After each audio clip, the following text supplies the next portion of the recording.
Hi hello ಎಲ್ಲರಿಗೂ ನಮಸ್ಕಾರ. ನಾನು ನಿಮ್ಮ ಗೀತಾ ರವಿ. ಎಲ್ಲರೂ ಹೇಗಿದ್ದೀರಾ? ಐ ಹೋಪ್ ಎಲ್ಲರೂ ಚೆನ್ನಾಗಿದ್ದೀರಾ ಅಂತ ಭಾವಿಸ್ತೀನಿ. ಇನ್ನೂ ಯಾರೆಲ್ಲ ಚಾನಲ್ನ ಸಬ್ಸ್ಕ್ರೈಬ್ ಮಾಡದೆ ನೋಡ್ತಾ ಇದ್ದೀರಾ, ದಯವಿಟ್ಟು ಸಬ್ಸ್ಕ್ರೈಬ್ ಮಾಡ್ಕೊಂಡು ನೋಡಿ ಅಂತ ಹೇಳ್ತಾ ಇವತ್ತಿನ ವಿಡಿಯೋನ ಸ್ಟಾರ್ಟ್ ಮಾಡೋಣ. ಇವತ್ತು ಇದ್ಕಿದ ಬೇಳೆ ಸಾಂಬಾರು ಯಾವ ಥರ ಮಾಡೋದು ಅಂತೇಳಿ ತೋರಿಸ್ಕೊಡ್ತೀನಿ, ಬನ್ನಿ ಸ್ನೇಹಿತರೆ. ತುಂಬ ರುಚಿಯಾಗಿರುತ್ತೆ. ಈ ಥರ ಒಂದ್ಸರಿ ಟ್ರೈ ಮಾಡಿ ಸ್ನೇಹಿತರೆ. ಹಸಿ ಖಾರ ರುಬ್ಬಿ ಮಾಡೋರು ಮಾಡ್ತಾರೆ. ನಾನು ಮಾಡೋ ವಿಧಾನದಲ್ಲಿ ಇವತ್ತು ತೋರಿಸ್ಕೊಡ್ತೀನಿ. ಮೊದಲು ಒಂದು ಪ್ಯಾನ್ ಇಟ್ಕೊಂಡಿದ್ದೀನಿ. ಪ್ಯಾನಿಗೆ ಅಂದರೆ ಬಾಣಲಿ ಇಟ್ಕೊಂಡಿದ್ದೀನಿ. ಸ್ವಲ್ಪ ದಪ್ಪ ತಳದ್ದು ಇಟ್ಕೊಳ್ಳಿ. ಅದಕ್ಕೆ ಒಂದು 2ರಿಂದ 3 ಚಿಕ್ಕ ಚಿಕ್ಕ ಈರುಳ್ಳಿ, ಇದು ತುಂಬ ದಪ್ಪದಾದರೆ 2 ಸಾಕಾಗುತ್ತೆ. ನಾನಿಲ್ಲಿ ತುಂಬ ಚಿಕ್ಕಗಿದ್ದಿತ್ತು, ಹಾಗಾಗಿ 3 ಈರುಳ್ಳಿನ ಇಲ್ಲಿ ಕಟ್ ಮಾಡಿ ಇಟ್ಕೊಂಡಿದ್ದೀನಿ. ಇದನ್ನು ಕಾಯಕ್ಕೆ ಇಟ್ಟಿದ್ವಲ್ಲ, ಸ್ವಲ್ಪ ಆಯಿಲು ಅದರಲ್ಲಿ ನೀಟಾಗಿ ಫ್ರೈ ಮಾಡೋಕ್ಕೆ ಹಾಕ್ಕೊಂಡೆ. ನೋಡಿ ಯಾವ ಥರ ಮಾಡಿದ್ದೀನಿ ಅಂತ ನಾನು ತೋರಿಸ್ಕೊಡ್ತೀನಿ. ಇಲ್ಲಿ ಅದೇ 3 ಆನಿಯನ್ನ ನೀಟಾಗೆ ಇಲ್ಲಿ ಗೋಲ್ಡನ್ ಕಲರ್ ಬರೋ ತನಕ ಫ್ರೈ ಮಾಡ್ಕೋಬೇಕಾಗತ್ತೆ. ಇದಕ್ಕೆ ನಾವು 1 ಹಿಡಿಯಷ್ಟು ಅಂದರೆ ಬೆಳ್ಳುಳ್ಳಿ ನೀವು ಜಾಸ್ತಿನೇ ಹಾಕ್ಕೊಳ್ಳಿ, ಚೆನ್ನಾಗಿ ಟೇಸ್ಟಿಯಾಗಿರುತ್ತೆ. ಇಲ್ಲಿ ನಾನು 2ರಿಂದ 3 ನಾಟಿ ಬೆಳ್ಳುಳ್ಳಿನ ಹಾಕ್ಕೊಂಡಿದ್ದೀನಿ, ಉಂಡೆ ನಾಟಿ ಬೆಳ್ಳುಳ್ಳಿ. ಸಿಪ್ಪೆ ಏನು ತೆಗಿಯೋಕ್ಕೆ ಹೋಗಿಲ್ಲ, ಯಾಕಂದರೆ ಟೇಸ್ಟ್ ಇರುತ್ತಲ್ವ, ಹಾಗಾಗಿ ನಾನೇನು ಸಿಪ್ಪೆ ತೆಗಿಯೋಕ್ಕೆ ಹೋಗಲಿಲ್ಲ ಸ್ನೇಹಿತರೆ. ನೋಡಿ ಇದನ್ನು ಫ್ರೈ ಆಗಕ್ಕೆ ಬಿಟ್ಬಿಡಿ.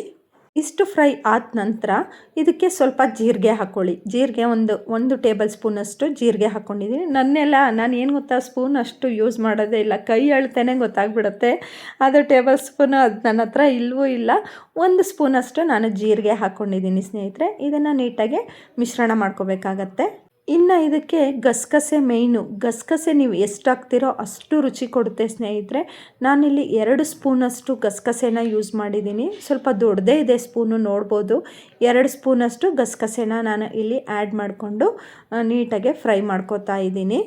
ಇನ್ನು ಇದು ಅವರೆಕಾಯಿ ಅಲ್ವಾ, ಸ್ವಲ್ಪ ಡೈಜೆಷನ್ ಆಗಲಿ ಅನ್ನೋ ಇಂಟೆನ್ಷನಿಗೆ ಸ್ವಲ್ಪ ಇಂಗನ್ನ ಹಾಕೋತಾ ಇದ್ದೀನಿ. ಇಂಗು ಬೇಡ ಅನ್ನೋರು ಸ್ಕಿಪ್ ಮಾಡ್ಕೊಂಬಿಡಿ, ಏನು ತೊಂದರೆ ಆಗಲ್ಲ. ನಾನು ಡೈಜೆಷನ್ ಬೇಗ ಆಗಲಿ ಅನ್ನೋ ಉದ್ದೇಶಕ್ಕೆ ನಾನಿಲ್ಲಿ ಇಂಗನ್ನು ಆ್ಯಡ್ ಮಾಡ್ಕೊಂಡಿದ್ದೀನಿ. ಇದಕ್ಕೆ ಒಂದೇ ಒಂದು ಟೊಮೊಟೊ, ಜಾಸ್ತಿ ಬೇಡ. ಒಂದು ಇದು ಚಿಕ್ಕದು 2 ಇದೆ ನನ್ನ ಹತ್ರ, ಚಿಕ್ಕದಿತ್ತು ಹಾಗಾಗಿ 2 ಹಾಕಿದ್ದೀನಿ. ದಪ್ಪ ಇದ್ದರೆ 1 ಹಾಕ್ಕೊಳ್ಳಿ. ತುಂಬ ಚಿಕ್ಕದಿತ್ತು ಅಂದರೆ 2 ಟೊಮೊಟೊನ ಇಲ್ಲಿ ಆ್ಯಡ್ ಮಾಡ್ಕೊಂಡಿದ್ದೀನಿ. ನೆಕ್ಸ್ಟು ಏನಪ್ಪ ಅಂದರೆ, ನಿಮ್ಮ ಮನೆಯಲ್ಲಿ ಪುಡಿ ಇರುತ್ತಲ್ವ, ಖಾರದ ಪುಡಿ, ಅದನ್ನು ಆ್ಯಡ್ ಮಾಡ್ಕೊಳ್ಳಿ. ನಿಮ್ಮ ಮನೇಲಿ ಯಾವ ಥರ ಖಾರ ಉಪಯೋಗ ಮಾಡ್ಕೋತೀರೋ ಆ ಖಾರನ ನೀವು ಸಾಂಬಾರಿಗೆ, ಡೈಲಿ ಸಾಂಬಾರಿಗೆ ಎಷ್ಟು ಖಾರ ಹಾಕ್ಕೋತೀರೋ ಅಷ್ಟು ಖಾರ ಹಾಕ್ಕೊಳ್ಳಿ. ನಾನಿಲ್ಲಿ 2.5 ಸ್ಪೂನಷ್ಟು ಖಾರ ಹಾಕ್ಕೊಂಡಿದ್ದೀನಿ. ಯಾಕೆ ಅಂದರೆ ಸ್ಪೂನು ಚಿಕ್ಕದಿತ್ತು, ನಾನು ಚಿಕ್ಕದೇ ಇಟ್ಕೊಂಡಿದ್ದೀನಿ ಆಲ್ಮೋಸ್ಟು, ಹಾಗಾಗಿ ನಾನು 2.5 ಸ್ಪೂನಷ್ಟು ಪುಡಿನ ಆ್ಯಡ್ ಮಾಡ್ಕೊಂಡಿದ್ದೀನಿ. ಇನ್ನು ಇದು ತಳ ಹಿಡಿದ್ಬಿಡುತ್ತೆ, ಹಾಗಾಗಿ ನಾನು ಸ್ವಲ್ಪ ನೀರು ಬಿಟ್ಕೊಂಡಿದ್ದೀನಿ. ಇದಕ್ಕೆ ನೀರು ಹಾಕಿ ಚೆನ್ನಾಗಿ ಕುದಿಸ್ಬೇಕಾಗತ್ತೆ. ನಾನು ಆ ಪ್ರೋಸೆಸ್ನ ಮುಂದೆ ತೋರಿಸ್ತೀನಿ ಸ್ನೇಹಿತರೆ. ನೋಡಿ ಇದನ್ನೆಲ್ಲ ನೀಟಾಗೆ ಮಿಕ್ಸ್ ಮಾಡ್ಕೊಳ್ಳಿ. ಈರುಳ್ಳಿ ಎಲ್ಲ ನೀಟಾಗೆ ಬೆಂದಿದೆ ನೋಡಿ. ಈಗ ನೀರು ಆ್ಯಡ್ ಮಾಡ್ಕೊತಾ ಇದ್ದೀನಿ. ಇದು ನೀರು ಯಾಕಪ್ಪ ಆ್ಯಡ್ ಮಾಡ್ಕೊಳ್ಳೋದು ಅಂತ ಅಂದರೆ, ತಳ ಹಿಡಿಬಾರ್ದು ಅನ್ನೋ ಇಂಟೆನ್ಷನ್ ಅಷ್ಟೇ. ತುಂಬ ಡ್ರೈ ಆದರೆ ಟೇಸ್ಟ್ ಇರಲ್ಲ.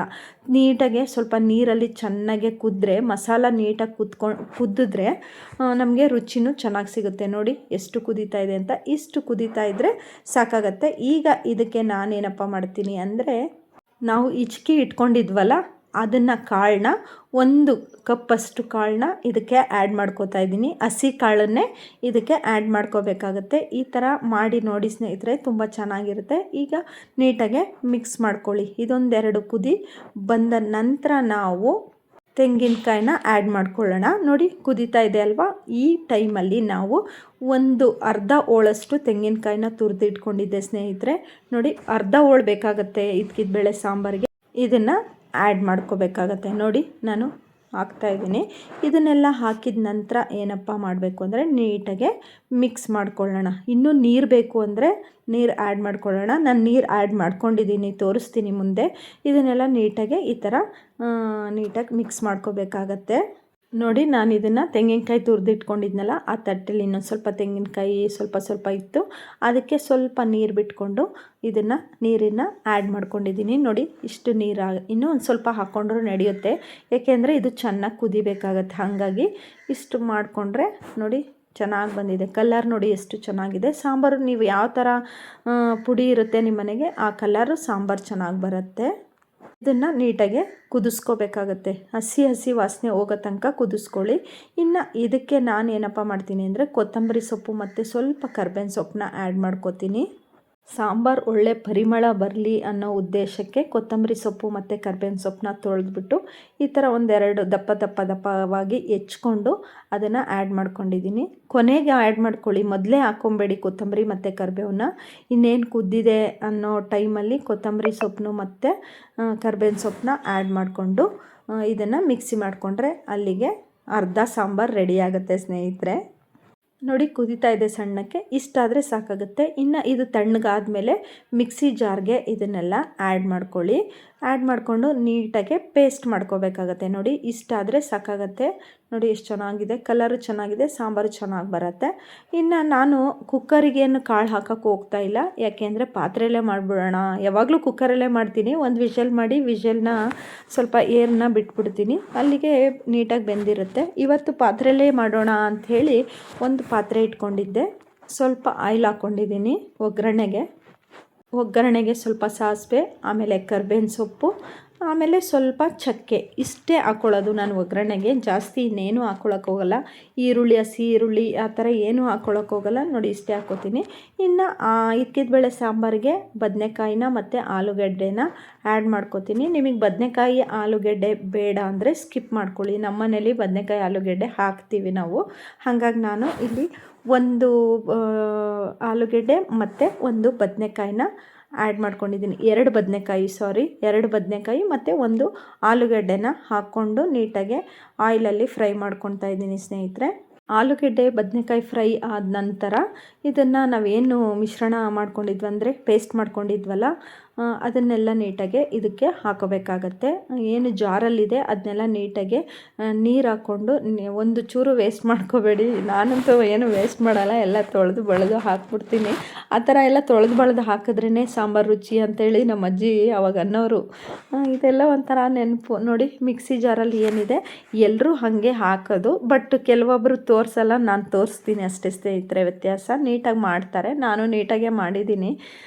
ನೋಡಿ ಇದನ್ನು ನೀಟಾಗೆ ಮಿಕ್ಸ್ ಮಾಡ್ಕೋಬೇಕಾಗತ್ತೆ.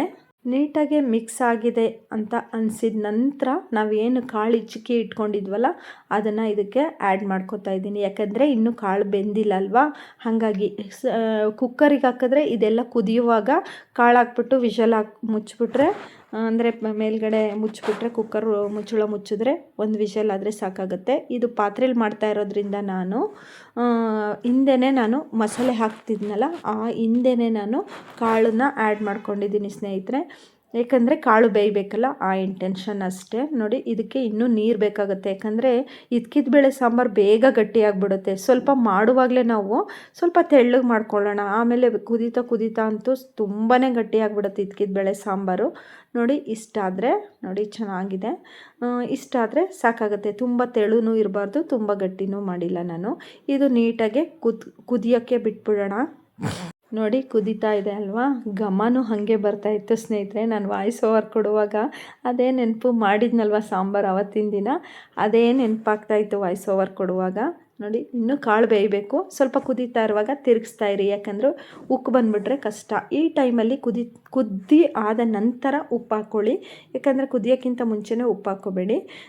ಉಪ್ಪು ನಿಮಗೆ ರುಚಿಗೆ ತಕ್ಕಷ್ಟು ಉಪ್ಪು ಹಾಕಿ ನೀಟಾಗಿ ಮಿಕ್ಸ್ ಮಾಡಿ. ಇಷ್ಟು ಕುದೀತಾ ಇದೆ ಅನ್ನೋ ಟೈಮಲ್ಲಿ ಈ ಕರ್ಬೇವಿನ ಸೊಪ್ಪು ಚಿಗುರು ಇರುತ್ತಲ್ವ, ಅಂದರೆ ಫ್ರೆಶ್ಶಾಗಿ ಕಿತ್ತಿದ್ದೆ ನಾನು ನಮ್ಮ ಮನೆಯಲ್ಲೇ, ಅಮ್ಮನ ಮನೆಯಲ್ಲಿ.